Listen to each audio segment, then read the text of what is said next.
The secret British plot behind the colonization of Africa.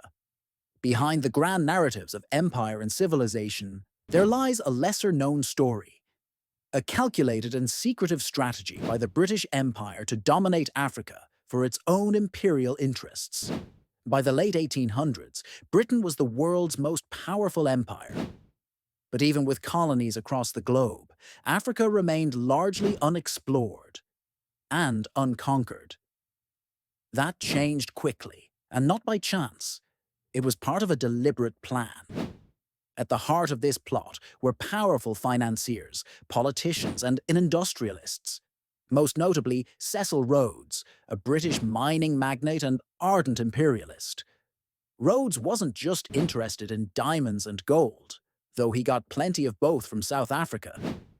He dreamed of a British Africa stretching from Cape to Cairo, connected by rail, united under the Union Jack.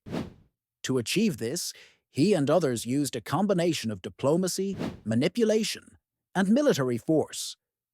British agents made secret treaties with African chiefs, often tricking them with false promises or documents they couldn't read.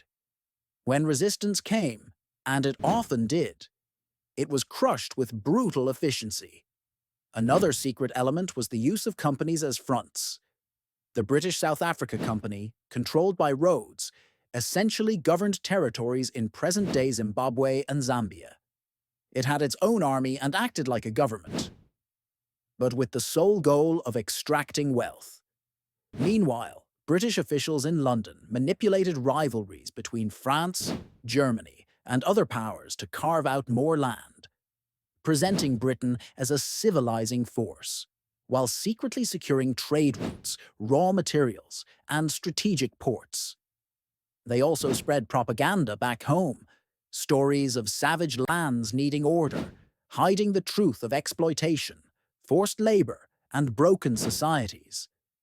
By 1900, Britain had secured key parts of Africa, Egypt and the Suez Canal in the north, South Africa and its gold mines in the south, and vast territories in between. But make no mistake, this was not a mission of mercy. It was a silent conquest engineered by elites who saw Africa not as a continent of people, but as a resource map, ripe for the taking. And the effects? Africa was divided by foreign lines, its economies restructured for export, its peoples subjected to systems that would later evolve into apartheid and exploitation.